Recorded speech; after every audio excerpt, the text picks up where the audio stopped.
বাংলাদেশের নেতৃত্বে প্রধান উপদেষ্টা ডক্টর মোহাম্মদ ইউনূসকে পূর্ণ সমর্থন এবং বাংলাদেশ পুনর্গঠনে সর্বোচ্চ সহযোগিতার আশ্বাস দিয়েছেন কাতারের প্রধানমন্ত্রী শেখ মোহাম্মদ বিন আব্দুল রহমান বিন জসিম আল থানি।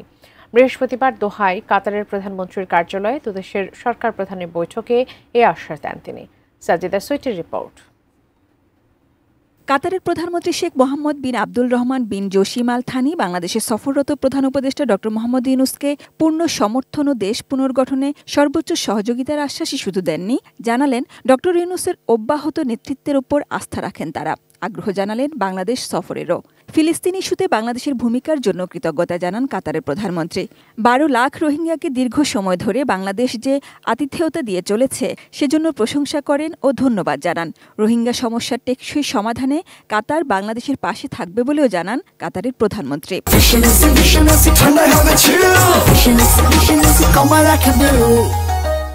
কাতারও বলেছেন যে সাস্টেনেবল সলিউশন হয় এবং এই ফলে যাতে রোহিঙ্গারা তাদের দেশে ডিগনিটির সাথে ফিরে যেতে পারে। এরপর কাতারে বসবাসরত বাংলাদেশিদের সঙ্গে এক মতবিনিময়ে অংশ নেন প্রধান উপদেষ্টা ডক্টর মোহাম্মদ ইউনূস। প্রবাসীদের অবদানের প্রতি দেশ ও জাতির পক্ষে কৃতজ্ঞতা জানান তিনি। বড় রকমের সহায়তা করছেন, বিশেষ করে এই বিপদের দিনে আপনারা না দাঁড়াইলে বাংলাদেশ তার সোজা হয়ে দাঁড়াতে পারত না, আপনারাই তারে শক্ত করে রাখছেন। বিমানবন্দর সহ বিভিন্ন ক্ষেত্রে প্রবাসীরা যে সমস্যাগুলোতে পড়েন সেসব ব্যাপারে প্রধান উপদেষ্টার দৃষ্টি চান তারা। পরিবার নিয়ে যারা যায় তাদের জন্য আলাদা একটা লাইন যাতে থাকে এবং হয়রানি বন্ধ করা, ব্যাগগুলো কাটা হয় এবং প্রবাসীদের গায়ে হাত পর্যন্ত তোলা হয়। ডক্টর মোহাম্মদ ইউনূস জানান অবস্থার পরিবর্তন হচ্ছে, বিমানবন্দরে ভিআইপি সেবা পাবেন প্রবাসীরা। আমরা বলছি যে তাদেরকে ভিআইপি গেস্ট হিসেবে ট্রিট করবা, এরা সবাই আমাদের ভিআইপি, তারা আসছেন, তাদের সমাদর করা, তাদের জায়গা দেওয়া। কিছু ক্ষেত্রে যাত্রীর চেয়েও পণ্য পরিবহনের দিকে সরকার বেশি গুরুত্ব দিচ্ছেন বলে জানান তিনি।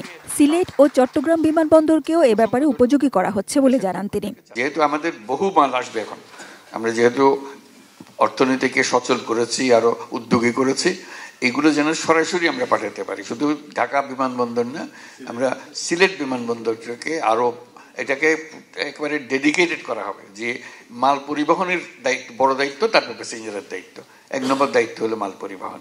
চট্টগ্রামকেও সেটা করা হচ্ছে, আমরা একেবারে টপ প্রায়োরিটি দিয়েছি। এটা জোরে সোরে কাজ হবে, সেটার জন্য কিভাবে করবে আমরা বিভিন্ন কোম্পানির সঙ্গে আলাপ করছি যে পরিবহনটাকে আরো মজবুত করা, দ্রুত করা, সহজ করা।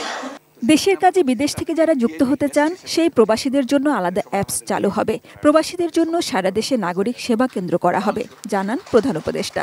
কিয়স্ক জাতীয় হবে, এটা প্রাইভেট সেক্টর কিয়স্ক আমরা তৈরি করে দেবো, সাহায্য করবো কিয়স্কগুলো তৈরি করার জন্য, এবং যাদেরকে তারা এমপ্লয় করবে কিয়স্কে তাদেরকে ট্রেনিং দিয়ে দেবো সরকারের পক্ষ থেকে।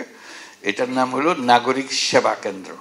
Sajida Sweety, ATN news.